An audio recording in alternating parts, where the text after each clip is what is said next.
Nature is a story of balance, but in the Arctic, there is no balance. Here, only one law reigns supreme: the inevitability of force. Listen to it. That is not the howl of the wind. That is the sound of hunger. On one side, there is Aklak, the last hope of his once proud pack. He is a king who leads with conscience and intelligence, but his kingdom is now at the breaking point. On the other side is Nanuq. Say his name in a whisper, a 2-ton living legend. He is winter itself, emotionless, relentless, and starving. And this winter, Nanuq threatens every trail, every prey, and every hope Aklak holds. How long can the intelligence of an alpha wolf withstand the pure, crushing power of a polar bear? This is an epic where boundaries are drawn and the price of life is paid.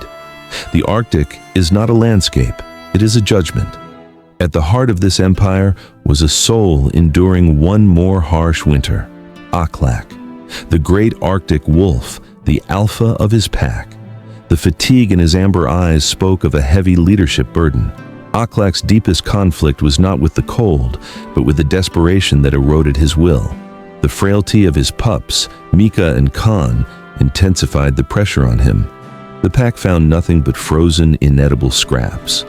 Ruka, the young, powerful male, watched Aklak's every decision with suspicion. Ruka believed that might is prey. The alpha's cautious strategies seemed like weakness to the arrogant youth. Aklak knew if he failed, Ruka's challenge would be the end of the pack. He needed a miracle, but all the wind carried was the wrong kind of scent. Aklak led his pack toward a horrific sight, the half-eaten carcass of a ringed seal. Only the fattest parts had been consumed, the rest was scornfully left. This was not the work of a wolf. Aklak sniffed the snow and felt the cold dread of the bear's scent. Then he saw the paw print next to the carcass, larger than a human head. This was the signature of Nanuq, the 2-ton legend. Nanuq was not a hunter, he was force itself. Ruka, blinded by greed, lunged toward the feast. Aklak stopped him with a fierce lunge. It was not only a warning, but also a lesson. This prey was a trap. Aklak knew the truth Ruka missed. Nanuq was not just sharing the prey, he was asserting his dominance over the territory. Aklak chose to save life instead of filling a stomach, pulling his pack away. Ruka snarled in silent rebellion. Aklak knew the territory had become a death trap with Nanuq's arrival. The only option was migration. As Aklak led his family towards the ice bridge, Ruka stubbornly remained behind. He interpreted the alpha's flight as weakness. Aklak had to leave Ruka behind to avoid risking his pups. The young wolf's loyalty was broken. Ruka followed his hunger and arrogance. Ruka, despite the prohibition, returned to the fresh meat. Just as he lunged toward the carcass, the ice cracked, and Ruka fell into a large ice crevice that Nanuq had skillfully concealed. A shadow fell over the panicking Ruka. Nanuq was watching. The carcass had merely been bait. The bear slowly and cruelly extended his paw toward the crevice where Ruka was trapped. Aklak returned and saved Ruka. Launching like an arrow, he sank his teeth into Nanuq's massive hind leg. It was a distraction, not a killing blow. Nanuq, in shock and pain, recoiled, missing Ruka. Aklak knew he couldn't defeat the bear's strength, but he had proven he could surprise it. For the first time, the bear faced a force that questioned its very existence in the region. Aklak's war was not about strength, but reading the terrain.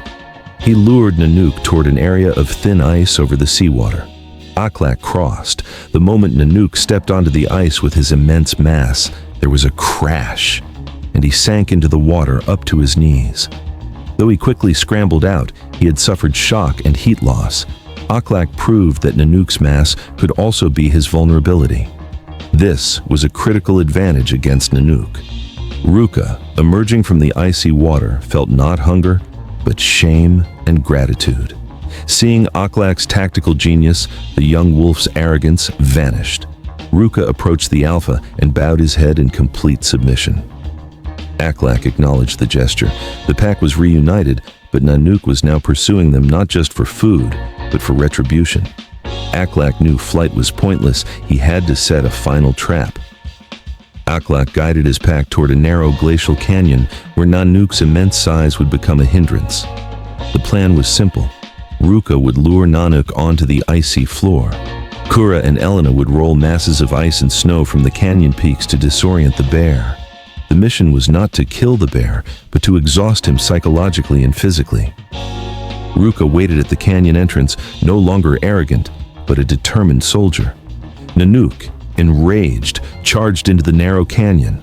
As he reached the center, Aklak distracted him by attacking the bear's sensitive nose area.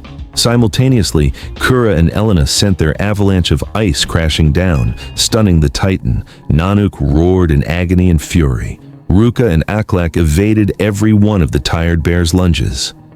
In a final moment, the bear cornered Aklak. In the last second, Ruka intervened, biting the bear's leg, a final redeeming act of loyalty, forcing Nanuq to recoil one last time. The exhausted bear paused. Nanuq's primal brain concluded that this prey was too costly. It was contrary to the survival equation.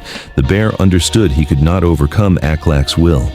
He stopped roaring, slowly turned his head away from the canyon, and walked back the way he came. Nanuq was not defeated. He simply retreated. Aklak had proven that the price of this pack was too high. As the wolves walked past Nanuq's tracks, the northern lights illuminated not just the sky, but the will of an alpha wolf.